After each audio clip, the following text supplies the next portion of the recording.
No es la primera vez que hablo de algún libro de John Bilbao en este canal y no es el primer vídeo que le dedico al autor. Pero he estado estos días leyendo Antes del volcán, los cuentos recuperados de John Bilbao, y los he disfrutado tanto por mi cuenta que me apetecía venir a Palabra del Lector para compartirlo con vosotros y volver a recomendar a este autor si es que aún no lo habéis leído. Y si lo habéis leído, me encantará que me dejéis en comentarios cuáles son vuestras impresiones y qué habéis leído de él. Y aprovechar el vídeo también para destacar qué es lo que a mí me gusta de su obra y por qué me gusta leer lo que escribe John Bilbao. Si os quedáis os lo cuento porque comenzamos. Bienvenidos a Palabra de Lector.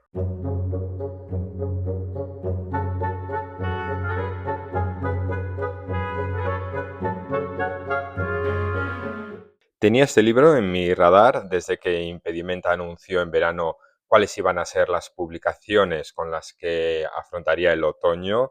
Cuando vi que iban a publicar un libro de John Bilbao, supe que lo iba a comprar. Es verdad que en un principio no tenía muy claro si iba a ser una novela o si iban a ser cuentos, pero lo que digo, sí tenía claro que me apetecía leerlo. Porque lo he comentado más de una vez por aquí, John Bilbao me parece uno de los escritores más interesantes del panorama literario actual. Es cierto que cuando por fin se publicó, vi que en realidad se trataba de un recopilatorio de cuentos, pero que eran cuentos recuperados, es decir, la mayoría de los cuentos que aparecen aquí ya se han publicado previamente en otros recopilatorios, a excepción de 3 de ellos que son inéditos, entre comillas, porque sí que vieron la luz en distintas revistas o publicaciones, pero es la primera vez que se publican en un libro. Aún así, me lo compré con la intención de leerlo, primero los que no conocía y segundo leer aquellos que ya leí en su día, pero que no me importaba volver a leer porque de muchos casi no me acuerdo y de alguno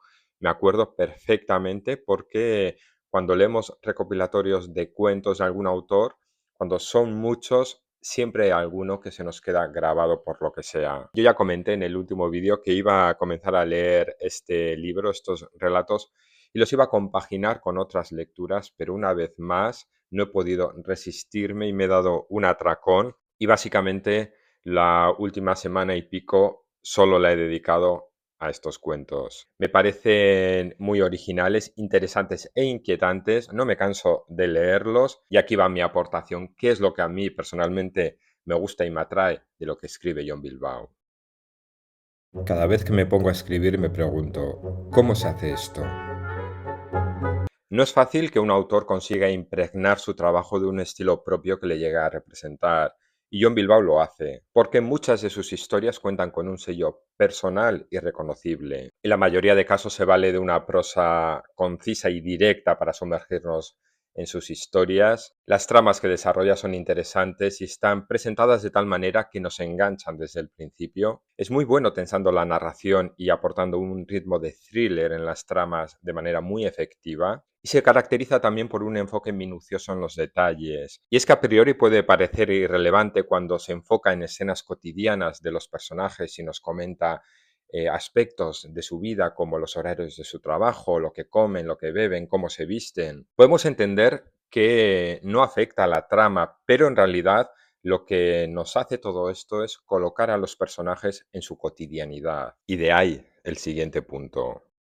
Este planteamiento me gusta mucho en narrativa, no ser tramposo con el arranque, no plantear una situación que se aleje totalmente de la cotidianidad y que sea complicado conectar y empatizar con los personajes. Me gusta partir de un terreno común, conocido, fácil y a partir de ahí ir construyendo la historia. Y así suelen ser sus personajes, y es que a priori los protagonistas de sus historias pueden parecernos personajes poco interesantes, digamos. Muchos de ellos son gente normal, personas corrientes, sencillas, anodinas, personajes además que reconocemos fácilmente porque bien podrían ser nuestros vecinos, nuestros amigos o incluso podríamos serlo nosotros mismos. Y es habitual que John Bilbao nos presente a estos personajes como él dice en su cotidianidad, en sus casas, en su círculo más íntimo, más familiar. Y es que además indagan mucho en las relaciones de pareja y en las dinámicas familiares. Y una de las fórmulas que utilizan mucho es colocar a uno de estos personajes que podemos considerar tan normales, tan corrientes, y situarles delante de una situación o de unas circunstancias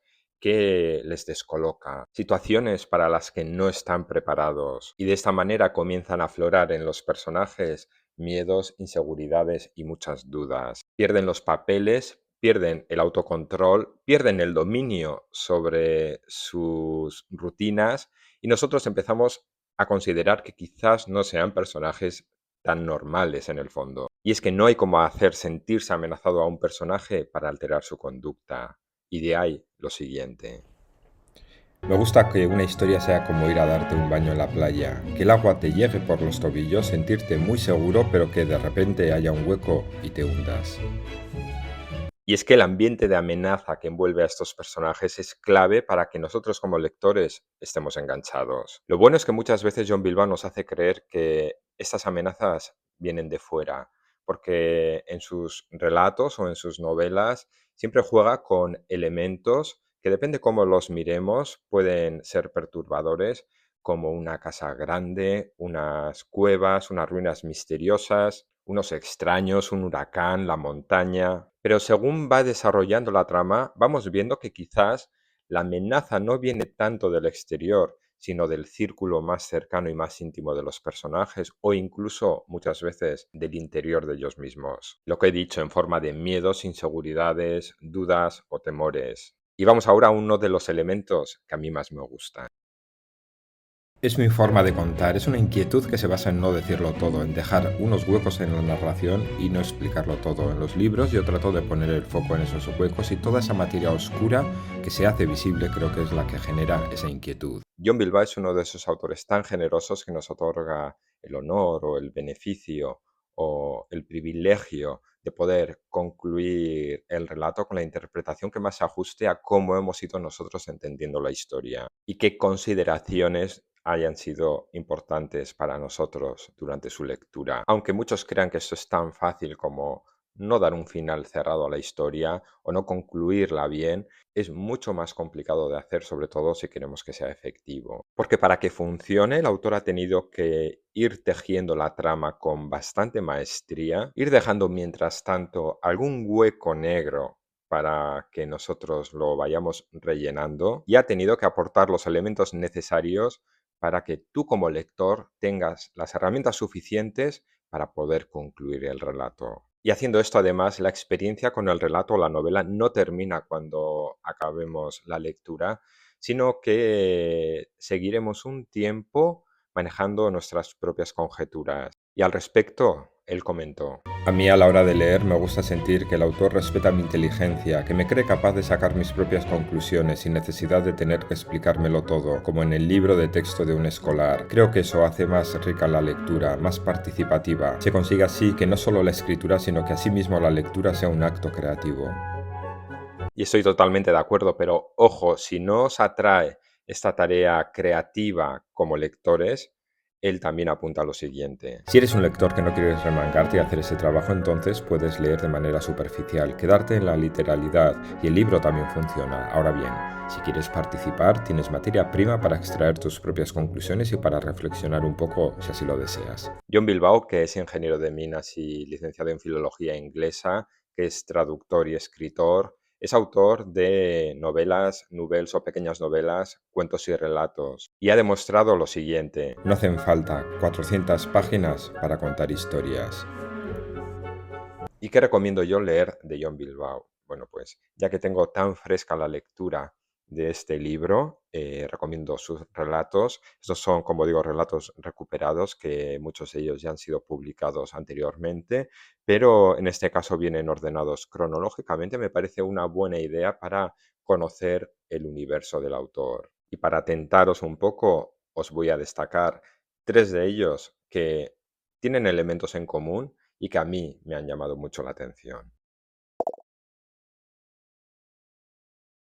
Ese es uno de esos relatos que consideramos inéditos, aunque fue publicado en el 2014 en la revista Preferencias Humana Magazine. Y en él nos encontramos lo siguiente: una pareja está en un cementerio asistiendo al entierro de un familiar y mientras toda la ceremonia del entierro se lleva a cabo, ella se fija en la fachada de una casa que está justo enfrente de la entrada principal del cementerio, una casa que está a la venta, que no tiene mala pinta, se imagina que es un buen sitio para vivir, sobre todo porque está rodeado de tranquilidad. Es una casa amplia y seguramente mucho más cómoda que el pequeño apartamento que ocupan en esos momentos en el casco antiguo de la ciudad. También piensa que seguramente es una casa que no se pueden permitir. Unos días después, sin embargo, ella decide llamar al agente inmobiliario que se encarga de la venta de esta vivienda para informarse un poco más. Y le sorprende que realmente el precio de venta de la vivienda no es tan caro como ella pensaba.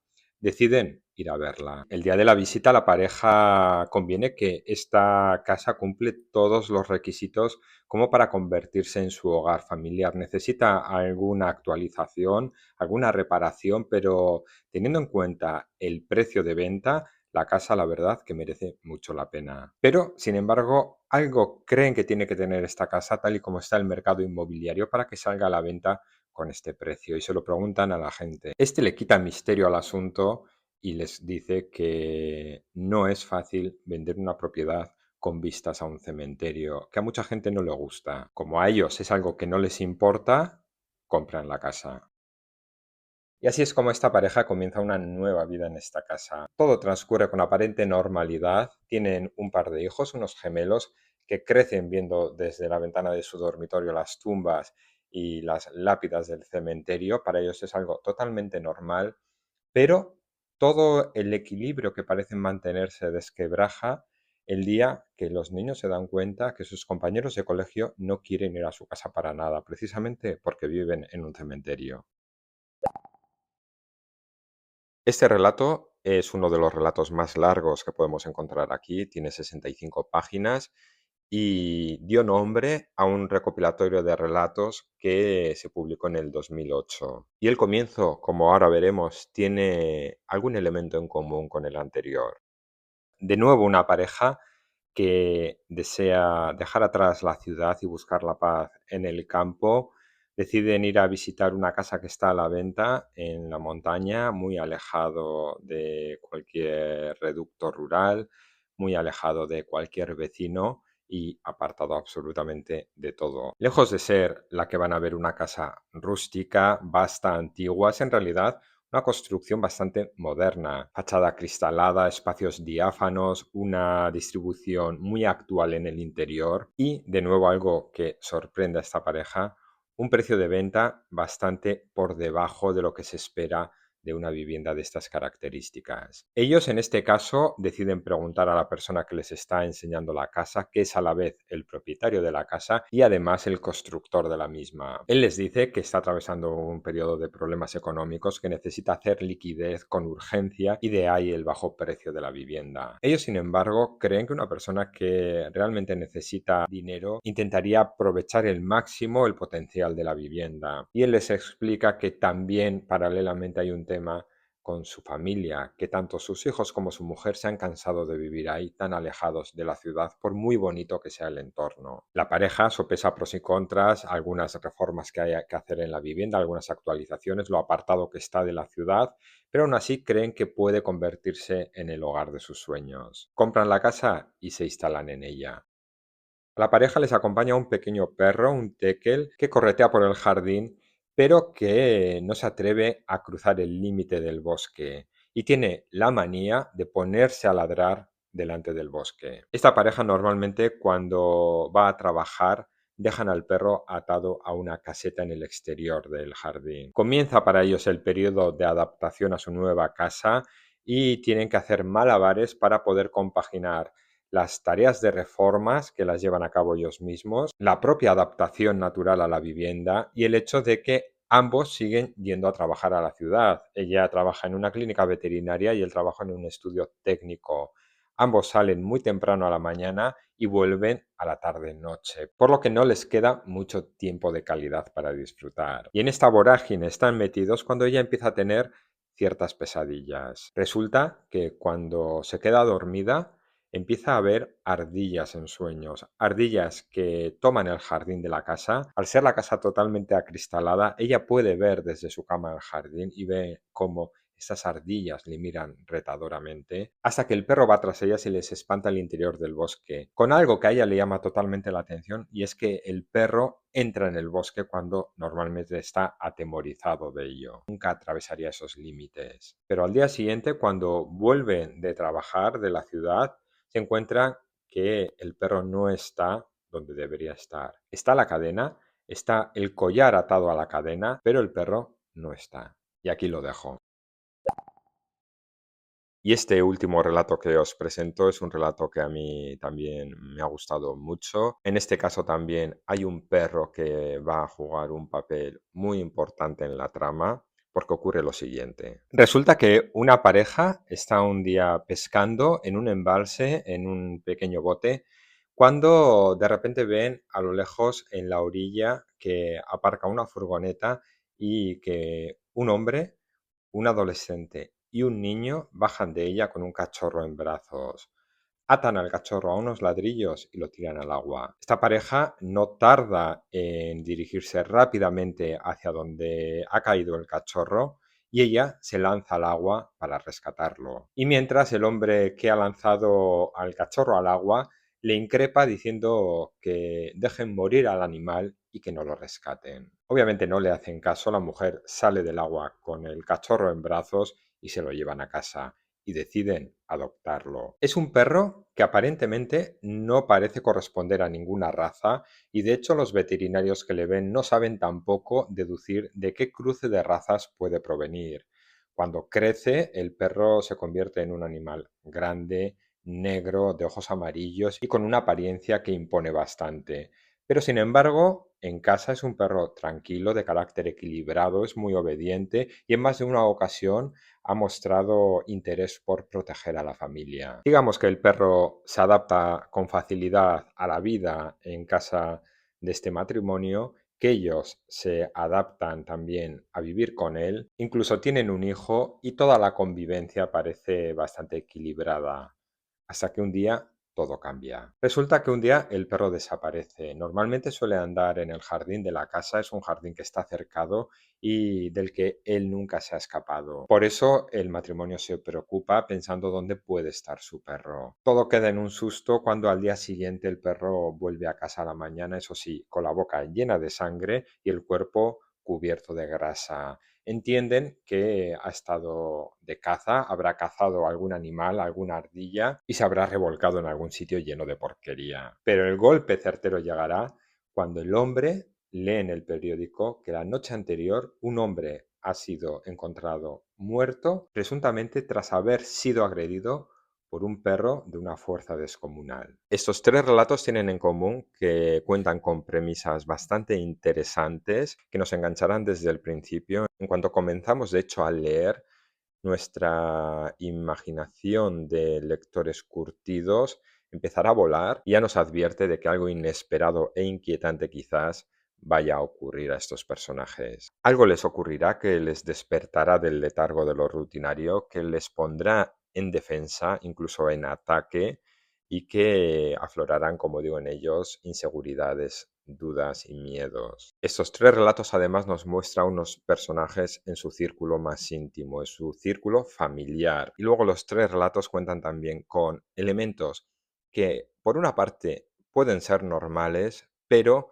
que también tienen ciertos rasgos inquietantes. Un perro que con su familia es dócil, que es tierno, que está muy bien educado, que es muy noble, pero por otro lado es un perro, es grande, negro, con ojos amarillos y con bastante fuerza. Luego tenemos en otro de los relatos una casa sofisticada, moderna, en plena naturaleza, con unas vistas privilegiadas, con un entorno muy bucólico, pero ojo con este entorno porque de noche no es tan bucólico y puede ser un poco amenazante. Y una casa muy tranquila porque está frente a un cementerio y un cementerio es un lugar que rezuma calma, pero también es un lugar que puede inquietar un poco. En fin, que esto es una muestra de lo que podéis encontrar en este recopilatorio de cuentos. Hay otros recopilatorios de John Bilbao que también recomiendo, como Stromboli. Si os apetece más una lectura larga, podéis dar una oportunidad a sus novelas. Basilisco es una novela, por ejemplo, que a mí me voló la cabeza, que además tiene segunda y tercera parte porque forma una trilogía. Pero si no queréis embarcaros en una experiencia tan larga, podéis leer novelas un poco más breves como Los extraños o Padres, hijos y primates, que reflejan ambas también muy bien el estilo de John Bilbao. Y nada más, hasta aquí el vídeo de esta semana. Muchas gracias si aún estáis por aquí por haberme acompañado durante estos minutos. Nos vemos en un siguiente vídeo donde también hablaremos de libros y hasta entonces espero que disfrutéis de vuestras lecturas. Hasta luego.